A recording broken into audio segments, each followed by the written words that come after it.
মুখ্যমন্ত্ৰী ডাঙৰীয়াই কৈছে যিমান লাখ লাখ ট্ৰল হৈ থাকক তেওঁ কোনো ফৰক নপৰে, তেওঁ মিঠাতেল ফ্ৰী দিবই, আৰু দিম বুলি কৈছে যেতিয়া মিঠাতেল ফ্ৰী দিবই। মই এটা কথা মুখ্যমন্ত্ৰী ডাঙৰীয়াক স্পষ্টভাৱে ক'ব বিচাৰোঁ যে আপুনি মিঠাতেল সুলভ মূল্যত নহয়, প্ৰতিঘৰ মানুহক 1 কিলোকৈ সোণ দি দিয়ক, 1 কিলোকৈ সোণ দি দিয়ক। তথাপিও কিন্তু জুবিনদাৰ মৃত্যু, আপোনাৰ ভাষাৰে জুবিনদাৰ হত্যাৰ ন্যায় প্ৰতিঘৰ মানুহে বিচাৰিবই। এই কথাটো আপুনি মনত ৰাখি থওক। কালি মই নাওবৈচা সমষ্টি এঘৰ মানুহত সকাম খাবলৈ গৈছিলোঁ, তেওঁলোকে নিমন্ত্ৰণ কৰিছিলে, সকাম আছিল, মই গৈছিলোঁ।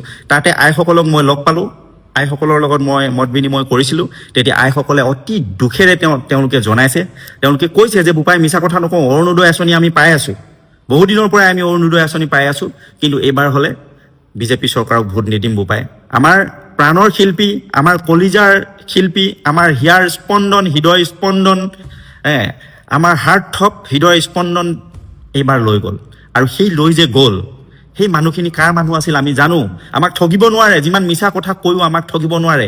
এই কথাটো কিন্তু কালি আইসকলে স্পষ্ট কৰি দিছে। সেইকাৰণে কওঁ, মুখ্যমন্ত্ৰী ডাঙৰীয়াই যে অতি অহংকাৰেৰে কৈছে মই অহাবাৰ মিঠাতেল সুলভ মূল্যত দিমেই বুলি অহংকাৰ কৰি কৈছে, হয় দিব পাৰে তেওঁ মিঠাতেল সুলভ মূল্যত কি আৰু বহুত কিবা কিবি দি দিব পাৰে, কাৰণ মিঠাতেল সুলভ মূল্যত দিয়াটোতো তেওঁৰ কাৰণে সৰু কথা। কাৰণ 1 লাখ বিঘামান চাগে সৰিয়হৰ খেতি কৰিছে, সেই 1 লাখ বিঘা সৰিয়হৰ খেতি তেওঁ উঠাই মেলি পেৰি আমাক মিঠাতেল খুৱাব।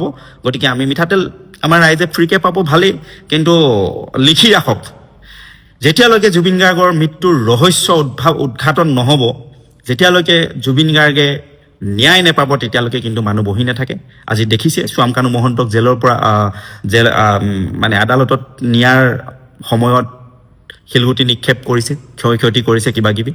জুবিন গাৰ্গৰ সমৰ্থকে এনেকুৱা ধৰণৰ মানে এটা অপ্ৰীতিকৰ পৰিস্থিতিৰ সৃষ্টি কৰিছে। এই জুই নুনুমায়। মই আগতেই কৈছোঁ যে আগ্নেয়গিৰি উদগিৰণ হোৱালৈ চৰকাৰে আচলতে বাট চাই থাকিব নালাগে। মাননীয় মুখ্যমন্ত্ৰী ডাঙৰীয়াই কিন্তু আগ্নেয়গিৰি উদগিৰণ হোৱালৈ বাট চাই থাকিব নোৱাৰে। পানী ছটিয়াই, বালি ছটিয়াই আগ্নেয়গিৰি কোনোবাই ঢাকিব পাৰে বা আগ্নেয়গিৰিৰ জুই নুমুৱাব পৰা আমি পৃথিৱীত দেখা নাই। সাগৰৰ তলিৰ পৰাও আগ্নেয়গিৰি উদগিৰণ হয়, সাগৰৰ পানী শুকুৱাই দিয়ে, এনেকুৱাও আমি অৱস্থা বা পৰিস্থিতি আমি দেখি পাইছোঁ। গতিকে গজদন্ত মিনাৰত বহি ভাবি থাকিব নালাগে যে মই সুৰক্ষিত, মই নিশ্চিতভাৱে সুৰক্ষিত হৈ আছোঁ। মই পুনৰবাৰ কওঁ, সময় বৰ শক্তিশালী, সময়ে মানুহক কাকো ক্ষমা নকৰে। দেখিছোঁ কালি SITয়ে মানুহ মাতি, বুদ্ধিজীৱী মাতি আলোচনা কৰিব বিচাৰিছে। জুবিন গাৰ্গ কেৱল কিছুমান বুদ্ধিজীৱী বা বিশিষ্ট ব্যক্তিৰ মানুহ নহয়। জুবিন গাৰ্গ এনেকুৱা এজন মানুহ, ৰিক্সাৱালা, ঠেলাৱালা, হালোৱা, সজোৱা, বনোৱা, সকলোৰে হৃদয়ৰ শিল্পী, সকলোৰে প্ৰাণৰ শিল্পী। যি মানুহে জুবিন গাৰ্গক অনুভৱ কৰিব পৰা নাছিল এটা সময়ত, মৃত্যুৰ পিছত বহু লাখ লাখ মানুহ তেওঁৰ ফ্ৰেণ্ড হৈছে। মৃত্যুৰ পিছত বহু মানুহে উপলব্ধি কৰিছে যে জুবিন গাৰ্গ কি আছিলে। 90 দশকটোত যেতিয়া অসমীয়া এই যিখন আমাৰ সংগীতৰ জগতখন, এই জগতখন লাহে লাহে তাৰ গতি স্তিমিত হ'ব ধৰিছিল, সেই সময়ত কিন্তু জুবিন গাৰ্গে অসমীয়া সংস্কৃতিৰ এই যি ধাৰা, এই ধাৰাটো কিন্তু তেওঁ আগুৱাই লৈ আজি এই পৰ্যায়ত পোৱাইছিলহি। আৰু ভূপেন হাজৰিকাৰ পিছতেই যদি কোনোবা এজন মানুহ আছিল, সেইজনেই আছিল জুবিন গাৰ্গ, যি অসমীয়া এই মানে সংগীত জগতখন চম্ভালি ৰাখিছিল। তাৰ বাহিৰে কিন্তু আমি বৰ্তমান সময়ত তেনেকুৱা শিল্পী দেখি পোৱা নাই যে জুবিন গাৰ্গৰ বাটেৰে আমাক আগুৱাই কোনোবাই যদি লৈ যাব পাৰে। আজি বিশ্বৰ দৰবাৰত অসমীয়াক মৰিও চিনাকি দি থৈ গ'ল, জীয়াই থাকোঁতেতো চিনাকি দি থৈ গ'লেই, মৰাৰ পিছতো 95% দেশত এই অসমখনক চিনাকি কৰি দি থৈ জুবিন গাৰ্গে গ'ল। গতিকে আপোনালোকে এই বস্তুটো ইমানেই ৰহস্য ঘন কৰিব বিচাৰিছে। মানে কালি গৰিমা গাৰ্গে বৰ গুৰুত্বপূৰ্ণ, মানে গৰিমা গাৰ্গ বৌৱে বৰ গুৰুত্বপূৰ্ণ কেইটামান লাইন লিখিছে। একো বুজা নাই, তেওঁ লিখিছিল যে একো বুজা নাই, ইমান ৰহস্য অথচ একো গোপনীয়তা নাই। ইমানেই ৰহস্য মানে ঘন কৰি তোলা হৈছে বিষয়টো, এই মৃত্যুৰ বিষয়টো ইমান ৰহস্য ঘন কৰি তোলা হৈছে, কিন্তু গোপনীয়তা বুলিবলৈ একো নাই। এই কথাখিনি লিখিছে, ৰাজহুৱা কৰা নাই অথচ সকলোৱে জানে। তেওঁ কৈছে যে এই বিষয়টো ক'ত কেনেকৈ কি হ'ল একো ৰাজহুৱা কৰা নাই, কিন্তু সকলোৱে জানে। কৈছে পষ্টমৰ্টেম ৰিপৰ্টটো চাবলৈ গ'লে কৈছে যে ক'ৰ্টৰ পৰা আবেদন কৰি পষ্টমৰ্টেম ৰিপৰ্ট লাগিব, SITক আবেদন কৰিব লাগিব, প্ৰয়োজন হ'লে তেওঁ CIDত গৈ তেওঁলোকে পষ্টমৰ্টেম ৰিপৰ্ট চাব লাগিব। CIDত গৈও পষ্টমৰ্টেম ৰিপৰ্ট পোৱা নাই। ইমানেই গোপনীয় কৰি থোৱা হৈছে, কিন্তু সকলোৱে জানে, ছ'চিয়েল মিডিয়াত জল পটকৈ ওলাই আছে। তো মুখ্যমন্ত্ৰী ডাঙৰীয়াই আজি কৈছে যে গৰিমা গাৰ্গে যদি সিদ্ধাৰ্থ শৰ্মাৰ লগত কিবা আছিল তেনেহ'লে জনাব লাগিছিল, আমাক জনোৱা নাই গৰিমা গাৰ্গে। ঠিক আছে, জনাব লাগিছিল। জুবিন গাৰ্গৰ মই এটা কথা পুনৰবাৰ ক'ব বিচাৰোঁ, এই কথাটো মই বাৰে বাৰে ক'ম, কাৰণ জুবিন গাৰ্গৰ হত্যা হ'ল, আপোনাৰ ভাষাৰে জুবিন গাৰ্গক হত্যা কৰা হ'ল।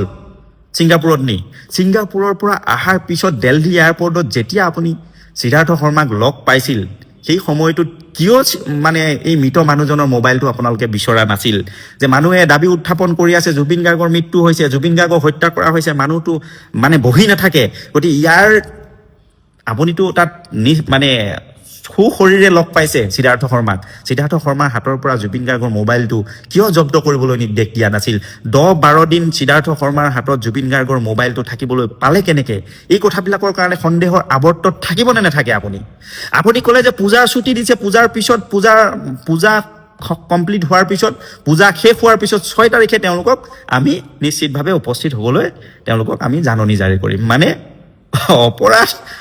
অপৰাধীক পূজাৰ ছুটি দিয়া এই কথাবিলাকে মানুহৰ হৃদয়ত খলকনি তুলিব নে নুতুলে এই কথাবিলাকে আপোনাৰ ওপৰত সন্দেহৰ আঙুলি টুৱাবনে মানে সন্দেহৰ আঙুলিটো আপোনাৰ ওচৰলৈ যাব নেযায় ছিংগাপুৰৰ পৰা আহিলে এজন সাক্ষী দিবৰ কাৰণে আহিলে ছিংগাপুৰৰ পৰা তেওঁক ৰাখি থব লাগিছিল নে নালাগিছিল বাকী কিজন অহালৈকে বহু মানুহে এনেকুৱা কৈছে ছিংগাপুৰৰ পৰা মোক ফোন কৰিছে ছিংগাপুৰত থকা অসমীয়া মানুহে ফোন কৰিছে দাদা এইটো জানো ভাল কথা হৈছে তাৰ পৰা মোক ফোন কৰিছে ছিংগাপুৰত তাৰ ছিংগাপুৰৰ মানুহেও মুখ খোলা নাই বহুতে কিন্তু মুখ খুলু কৰি আছে এই যে তদন্তবিলাক হৈ আছে SIT তদন্ত কৰি আছে কিবা কৰি আছে এইবিলাকৰ ওপৰতো মানে মানুহৰ SIT ওপৰত নহয় যে এই ছিংগাপুৰৰ অসমীয়াখিনিৰ ওপৰতো কিন্তু ছিংগাপুৰত থকা অসমীয়াৰে কেতিয়াবা কিছুমান ডাউট উৎপন্ন হৈছে তেওঁলোকে মুখ খোলা নাই যে এই ছিংগাপুৰৰ পৰা প্ৰথম আহিলে এজন আহি তাৰপিছত বহুতে ক'ব বিচাৰে দেই আমি তদন্ত প্ৰক্ৰিয়া কেনেকৈ চলে কি চলে আমি এই বিভাগৰ মানুহ নহয় গতিকে আমি তদন্তৰ বিষয়ে একো নাজানো কিন্তু সাম্যক জ্ঞান হিচাপে যিটো আমাৰ থাকে মানে আমি তথাপিতো আমাৰ সাম্যক জ্ঞান অলপ থাকে যে তাৰ পৰা 8-10টাকৈ মানুহ ইয়ালৈ মতা হ'ব তাৰে প্ৰথম এটা আহিব সেইটো আহি তাক মানে ইয়াত জেৰা চলাই যাবলৈ দিয়া হ'ব ছিংগাপুৰত গৈ বাকীকেইটাক ক'ব যে SIT আমাক এইখিনি কথা সুধিছিলে গতিকে আমি কথা উল্টা পুল্টা হ'ব লাগিলে আমিতো ফচি যাম ভাই গতিকে আমি গোটেইকেইটা এইটোৱেই কথা ক'ব লাগিব দেই ইয়াত গৈ স্ক্ৰিপ্টখন লিখিনি তাত গোটেইকেইটাকে স্ক্ৰিপ্টখন বিলাই দিব আৰু সকলোৱে পঢ়ি মুখস্থ কৰি আহিব আৰু SITত সেই পৰিকল্পিতভাৱে সেই কথাকেইটাকেই ক'ব এনেকুৱা নহ'ব জানো এই জধা মূৰ্খকেইটা যিমানেই ডাঙৰ মানুহ হওক ইহঁতে দেখা নাছিলে জুবিন গাৰ্গ কিমান দুৰ্বল মানুহ জুবিন গাৰ্গ ডাঙৰীয়া কিমান দুৰ্বল আছিল সেই সময়ত দেখা নাছিলে নেকি ভিডিঅ' চাই থকা মানুহকেইটাই ধৰিব পাৰে অসমীয়া যিমান অসমৰ মানুহে তেওঁ সেইদিনা সেই ইয়াৰ্ড পাৰ্টিটোত থকা মানে গা ধুই থকা ভিডিঅ' চাইছে চবেই দেখিছে চবেই কৈছে যে জুবিন গাৰ্গৰ অৱস্থা কি এই অৱস্থাত আমাৰ নিচিনা মানুহ হ'লেতো কেতিয়াও আমাৰ নিচিনা মানুহ বুলি নহয় সাধাৰণ হালোৱা সজোৱা বনোৱা গৰখীয়া মানুহ এটাও যদি হ'লহেঁতেন জুবিন গাৰ্গক মৰমৰ শিল্পীজনক কেতিয়াও পানীত নামিবলৈ নিদিলেহেঁতেন এটাই ইয়াৰ্ডখনত বহি কৈ আছে ঐ ইয়াকো লৈ যা জুবিন দাক বুলি কোৱা নাই ইয়াকো এই জুবিনকো লৈ যা তাৰমানে জুবিন দা জন্তু তোমালোকে পানীত দলিয়াই দিবা আৰু জুবিনে সাঁতুৰি সেই তোমালোকক মানে মনোৰঞ্জন দিব জুবিন গাৰ্গ খেলৰ সামগ্ৰী জুবিন গাৰ্গক তোমালোকে পানীত পেলাই পানীত সাঁতুৰাই মনোৰঞ্জন ল'বৰ কাৰণে তোমালোকে আখৰিক প্ৰবৃত্তি তোমালোকে মানে পূৰণ কৰিবৰ কাৰণে জুবিন গাৰ্গক ইয়াৰ পৰা লৈ গৈছিলা অসমৰ পৰা লৈ গৈছিলা মই এই ঘটনাৰ কাৰণে পোনপটীয়াকৈ অসম চৰকাৰ আৰু বাক্সা জিলা প্ৰশাসন আৰু পুলিচ প্ৰশাসনক দায়ী বুলি কওঁ কাৰণ সমগ্ৰ অসমতেই জুবিনৰ মৃত্যুৰ খবৰ বিয়পি পৰাৰ লগে লগে আজি তাৰিখলৈকে অসমখনত যি এটা অৱস্থা বিৰাজমান যি এটা শোকাৰ্ত পৰিৱেশৰ বিৰাজমান য'ত নেকি সমাধিস্থলত ৰাতি 3টা বজালৈকে মানুহৰ ভিৰ হোৱাৰ পাছত ফেচবুকত বিভিন্নজনে বিভিন্ন ধৰণৰ কথা কৈ থকাৰ পাছত তাত কি পৰিস্থিতি হ'ব পাৰে এখেতসকলক লৈ গ'লে জিলা প্ৰশাসন পুলিচ প্ৰশাসন অসম চৰকাৰে ক্ষীপ্ৰ ব্যৱস্থা ল'লে এনে ঘটনা প্ৰতিৰোধ কৰিব পাৰিলেহেঁতেন আপোনাৰ মতে অসম চৰকাৰৰ অসম চৰকাৰ দায়ী হ'লেতো দায়ী হয়েই তাৰোপৰি ইয়াক জিলা প্ৰশাসন আৰু বাক্সা জিলাৰ পুলিচ প্ৰশাসনক কোনো ৰকমে নিৰ্দোষী বনাব নোৱাৰি সেই চক্ৰত চিনাক্ত কৰাৰ দায়িত্ব মুখ্যমন্ত্ৰীৰ মুখ্যমন্ত্ৰীয়ে এজন বিচাৰ কৰিবলৈ যাওঁতে অৰ্থাৎ জুবিন গাৰ্গৰ অনুৰাগীয়ে বিচাৰ কৰিবলৈ যাওঁতে এজনক ইতিমধ্যে NSA দিছে আৰু অন্যজনকো আটক কৰি ৰাখিছে অন্য হাতেদি এজাহাৰ দিয়া মানুহকো 14 ঘণ্টালৈকে পুলিচ হেফাজতত ৰখা হৈছে এজাহাৰ দিয়া মানুহৰ অপৰাধ ক'ত গণতান্ত্ৰিক দেশ এখনত ন্যায় বিচৰাৰ অধিকাৰ আপোনাৰো আছে মোৰো আছে আৰু মুখ্যমন্ত্ৰী ডাঙৰীয়াও এদিন কৈছিলে তেখেতৰ পত্নীৰ নামত এজাহাৰ পৰাৰ পাছত সাংবাদিকে যেতিয়া তেখেতক সুধিছিল তেতিয়া কৈছিলে যে এজাহাৰ দিয়াৰ সকলোৰে অধিকাৰ আছে, কিন্তু এজাহাৰ দিলে আকৌ এজাহাৰ দিলে আকৌ যে নি পিনে জেলত 14 ঘণ্টা থৈ দিব লাগে, সেই একেজন ব্যক্তিকে বশিষ্ঠ থানাত 5 ঘণ্টাকৈ ষ্টেটমেণ্ট ল'লে। আৰু ৰুদ্ৰাংকৰ হাজৰিকা তেখেতে কিন্তু ভয়ংকৰ এজাহাৰ দিছিল। ৰিণিকী ভূঞা শৰ্মাৰ পৰা আৰম্ভ কৰি পবিত্ৰ মাৰ্ঘেৰিটা সকলোৰে নাম আছিল, কিন্তু সেই এজাহাৰখন পঞ্জীয়ন কৰা নহ'ল। নাই, এতিয়া কি কাৰণে পঞ্জীয়ন কৰা নহ'ল? এজাহাৰ এখনতো প্ৰথম কথা পঞ্জীয়ন কৰি তদন্ত কৰিব লাগিছিল। আৰু যিহেতু কগনিজিবল এণ্ড নন কগনিজিবলৰ কথা থাকে, আৰু যিহেতু ইয়াত মাৰ্ডাৰৰ লগত জড়িত কথা আছিলে, গতিকে definitely it is a cognizable case. তো এজাহাৰখন ৰেজিষ্টাৰ কৰাৰ পিছতো তদন্ত কৰি যে তদন্তত একো পোৱা নগ'ল বুলিওতো ক'ব পৰা যায়। তাৰমানে কি, আইনৰ চকুত সকলো সমান এই ব্যৱস্থাটো বৰ্তমান অসম চৰকাৰত নাই নেকি? পবিত্ৰ মাৰ্ঘেৰিটা বৈদেশিক ৰাজ্যমন্ত্ৰী কেন্দ্ৰীয় চৰকাৰৰ, আৰু অসমৰ কাৰণে প্ৰাইড, অসমৰ কাৰণে গৌৰৱ। আজি ছিংগাপুৰৰ ঘটনাটো হৈছে 19 ছেপ্টেম্বৰৰ ঘটনা। আজি কেই তাৰিখ? আজি 15 অক্টোবৰ, প্ৰায় এমাহ হ'ল।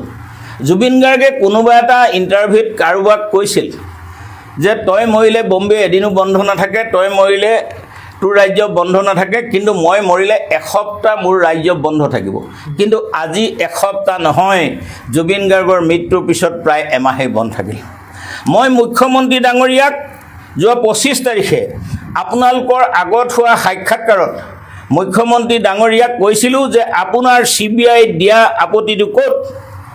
16টা পলিটিকেল পাৰ্টি গোট খাই ক'লে যে CBIক দিব লাগে, হাইকোৰ্টৰ ন্যায়াধীশৰ অধীনত CBI তদন্ত হ'ব লাগে। মুখ্যমন্ত্ৰীয়ে কিন্তু কৈছে যে আপোনালোকৰ যি 16টা পাৰ্টিয়েও CBI বিচাৰিছে, আৰু তেখেতে কৈছে যে শ্যাম কানু মহন্তইও বোলে CBI বিচাৰিছে। কিন্তু কি কাৰণ? মই সেই একেটা কথাকে মই যোৱা বোধহয় 1 তাৰিখে চচলত কথা এটা কৈছিলোঁ যে 1 তাৰিখে কোৱা নাছিলোঁ, বোধহয় 3 তাৰিখে কৈছিলোঁ। 3 তাৰিখে ক্ৰছ কাৰেণ্টত মই কৈছিলোঁ, মুখ্যমন্ত্ৰীয়ে কি কৈছে, আৰু মুখ্যমন্ত্ৰীয়ে আমি সৰু মানুহ কাৰণে আমাৰ কথাবোৰ মনত নাৰাখে, যে মই কৈছিলোঁ যে মুখ্যমন্ত্ৰী ডাঙৰীয়া আমি একিউজডৰ মতে নচলোঁ, একিউজডৰ লাইনেদি কথাইদি আমি নচলোঁ, কিন্তু একিউজডো শ্যাম কানু মহন্তইও যে অসম চৰকাৰৰ ওপৰত ভয় বিশ্বাস কৰা নাছিল, অসম চৰকাৰৰ প্ৰয়োজনীয়তা অনুভৱ কৰা নাছিল, তেওঁ চেণ্ট্ৰেল এজেঞ্চিৰ কথাহে কৈছিল, কিন্তু মই স্পষ্ট কৰি দিছিলোঁ যে একিউজৰ ভাষাৰে আমি নচলোঁ, অৰ্থাৎ শ্যাম কানুৱে কোৱা কথাৰ মতে আমি নচলোঁ। কিন্তু মই কৈছিলোঁ যে আপোনাক শ্যাম কানু মহন্ত ডাঙৰীয়ায়ো আপোনাক বিশ্বাস কৰা নাই, অসম চৰকাৰৰ তদন্তত বিশ্বাস কৰা নাই। এতিয়া মই ক'ব খোজোঁ যে CBI কথাটো ওলাইছে, CBI চেণ্ট্ৰেল এজেঞ্চি। কালি কোনোবা এখন বাতৰি কাকতত প্ৰাক্তন বিশেষ সঞ্চালক প্ৰধান এজনে লিখিছে যে এইটো CBI যোগেদি ইণ্টাৰপলেদি যাব লাগিছিল। যদি CBI যোগেদি এজন ইণ্টাৰপলেদি যাব লগা হৈছিল, আৰু অসমৰ CIDৰ special director general of police তেখেতে নিজ মুখেৰে কৈছে যে আমি ছিংগাপুৰত গৈ তদন্ত কৰিব নোৱাৰোঁ। আৰু মুখ্যমন্ত্ৰী আজি দুদিনমানৰ আগতেই কৈছিলে যে 2জন পুলিচ বিষয়া গৈছে। সেই কথাবোৰো মই প্ৰতিবাদ কৰি কৈছিলোঁ যে মুখ্যমন্ত্ৰী ডাঙৰীয়া আপুনি ছিংগাপুৰলৈ 2জন IPS গ'ল বুলিয়ে ক'লে, কিন্তু অসমৰ সংবাদ মাধ্যমে তদন্ত কৰি ক'লে, যে সেইসকল বিষয়া এতিয়াও যোৱা নাই।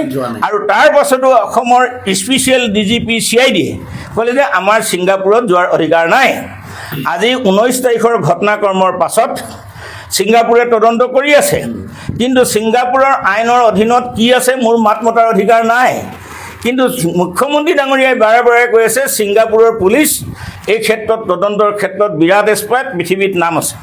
কিন্তু ছিংগাপুৰৰ পুলিচেও আজি 1 মাহে, অলমষ্ট 1 মাহে, যে কোনোবাজনক যিসকল ইয়ত পাৰ্টিত আছিলে কাৰোবাক কৰায়ত্ব কৰা বুলি আমি গম নাপালোঁ। গতিকে সেই কথা যিহেতু বিদেশৰ কথা, বিদেশৰ ক্ষেত্ৰত ক'ব আমি নোৱাৰোঁ। কিন্তু মই আজি আপোনালোকৰ যোগেদি এটা কথা আৰম্ভ কৰিছোঁ, আজি বাক্সাত যি দুৰ্ঘটনা ঘটিছে, আৰু যাতে দুৰ্ঘটনা অসমৰ বিভিন্ন প্ৰান্তলৈ বিয়পি নাযায়, অসমৰ ৰাজনৈতিক দলবিলাকক তেখেতে গালি গালাজ কৰি বল খেলি থাকি লাভ নাই।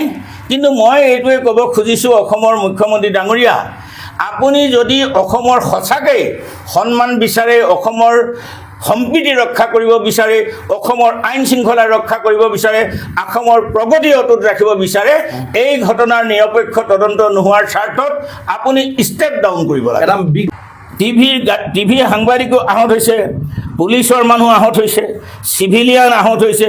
এতিয়ালৈকে হয়তো কোনো মৰিছে বুলি খবৰ অহা নাই, কিন্তু মুৰ্মুখ অৱস্থাত এম্বুলেঞ্চৰে লৈ যোৱা ছবি আমাৰ প্ৰত্যক্ষ কৰিছোঁ। মই পুনৰবাৰ কৈছোঁ, মুখ্যমন্ত্ৰী ডাঙৰীয়া, মই ৰাজনৈতিক দলৰ সদস্য হিচাপে কোৱা নাই, জাগ্ৰত প্ৰহৰী অসমৰ সভাপতি হিচাপে কৈছোঁ।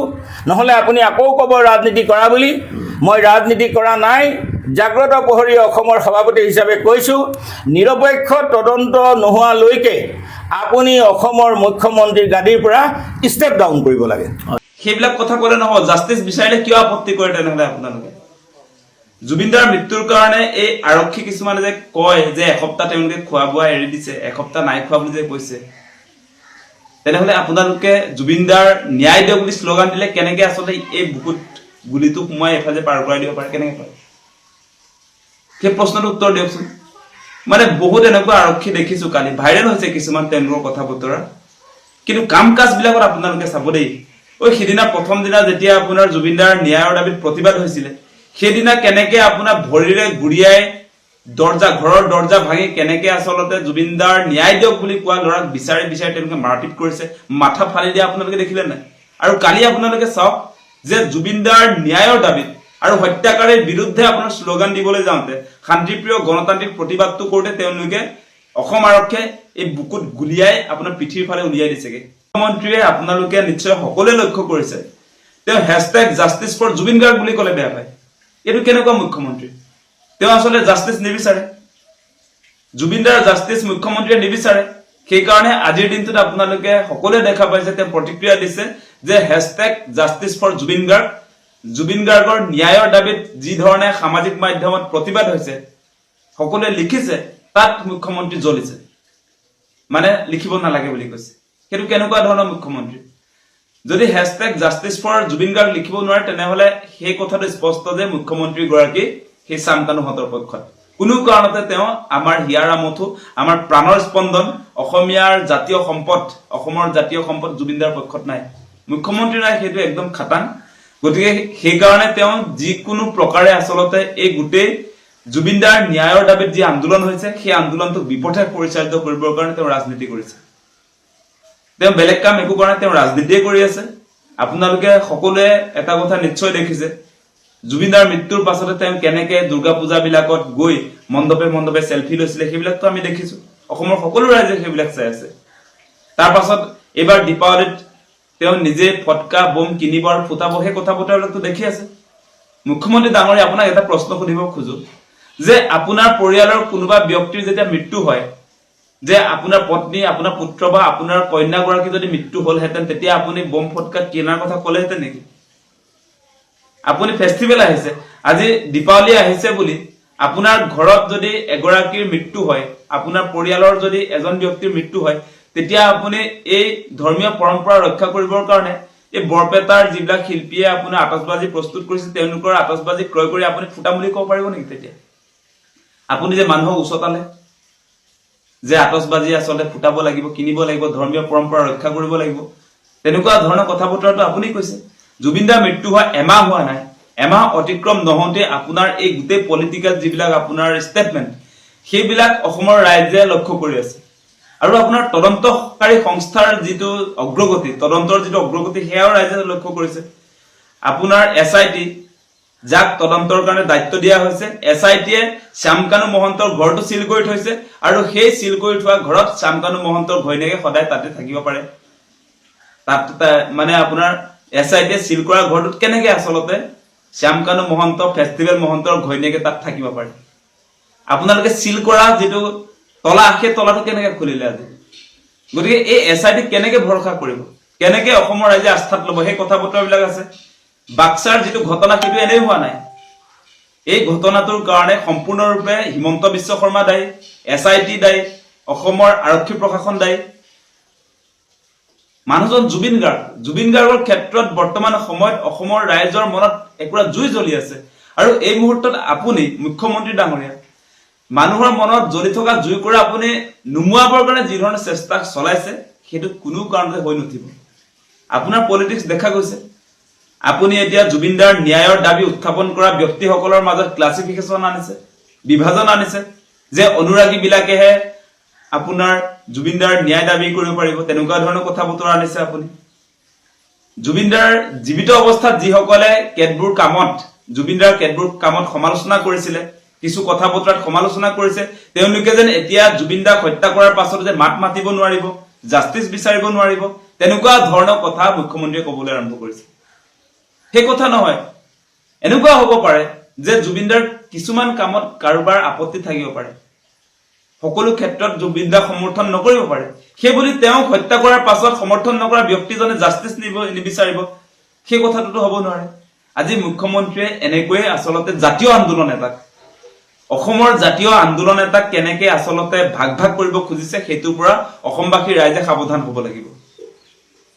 আপোনালোকে দেখিছে যে জুবিনদাক ন্যায় দিয়ক বুলি ক'লে আপোনাৰ অসম আৰক্ষীয়ে কালিৰ ঘটনাটো আপোনালোকে চাওক, জাষ্টিচ ফৰ জুবিনদাক ন্যায় দিয়ক, কালপিতকেইটাক হত্যা কৰক বুলি যদি কোনোবাই শ্লোগান দিছে, জুবিনদাৰ হত্যাকাৰীকতো আপোনাৰ ডেফিনেটলি ফাঁচি দিব লাগিব, সেই শ্লোগান আহিব। সেই শ্লোগান দিয়াৰ কাৰণে আপোনাৰ অসম আৰক্ষীয়ে বুকুত আপোনাৰ গুলিয়াই পিঠিৰ ফালে গুলি ওলাই যোৱাকে এনেকুৱা ধৰণে গুলী চালনা কৰা ঘটনাটো কি সূচাইছে? মানে ডাইৰেক্ট তেওঁলোকে গুলিয়াই দিয়া হৈছে। কালি দেখিছে নহয়, লাঠিচাৰ্জ কৰিছে আৰু গুলিয়াই দিছে। গতিকে এই যে আৰক্ষী প্ৰশাসন বা হিমন্ত বিশ্ব শৰ্মাৰ চৰকাৰখন যে সঁচা সঁচিকে এই চাম কানুহঁতৰ পক্ষত আছে, সেই কথাটো প্ৰমাণ হৈছে আজি। আৰু বহুত প্ৰমাণ আছে। আপোনাৰ এই ঘটনাস্থলীলৈ গৈ তদন্ত নকৰা সেই বিষয়বিলাকতো আছেই। এতিয়া ৰাইজৰ প্ৰেছাৰত হয়তো পাছলৈ তেওঁলোকে তদন্ত কৰিব। আৰু কথা আছে, আপোনালোকে দেখিছে যে যোৱাকালি আপোনাৰ CJM আদালতলৈ যেতিয়া এই কালপিট কেইটাক লৈ যোৱা হৈছিলে, তেতিয়া কেনেকে SITৰ দায়িত্বত থকা আৰক্ষী প্ৰশাসনে কেনেকে কল্ড ড্ৰিংকছ যোগান ধৰিছে, শীতল পানীৰ ব্যৱস্থা কৰিছে, সেইবিলাক সম্ভৱ হয় নেকি বেলেগ আচলতে অভিযুক্তৰ ক্ষেত্ৰত? ইফালে আকৌ আমাৰ জাতীয় সম্পদ জুবিনদাৰ হত্যাকাৰীক আপোনাৰ কল্ড ড্ৰিংকছ যোগান ধৰিছে অসম আৰক্ষীয়ে। সেই কথা বতৰাবিলাকতো আমাৰ সকলো ৰাইজে চাই আছে। গতিকে কেনেকে, কোনটো আচলতে ভিত্তিত আপোনাৰ এই তদন্তকাৰী সংস্থা SIT আৰু মুখ্যমন্ত্ৰী হিমন্ত বিশ্ব শৰ্মাক অসমৰ ৰাইজে আস্থাত ৰাখিব? প্ৰতিটো মুহূৰ্তত অভিযুক্ত হত্যাকাৰীৰ বিৰুদ্ধে ৰাইজে আচলতে প্ৰতিবাদ কৰাৰ সময়ছোৱাত এই হত্যাকাৰীসকলৰ পক্ষতো অৱস্থান কৰিছে মুখ্যমন্ত্ৰীয়ে নিজে, তাৰ সমান্তৰালভাৱে আপোনাৰ আৰক্ষী প্ৰশাসন, SIT সকলোৱে।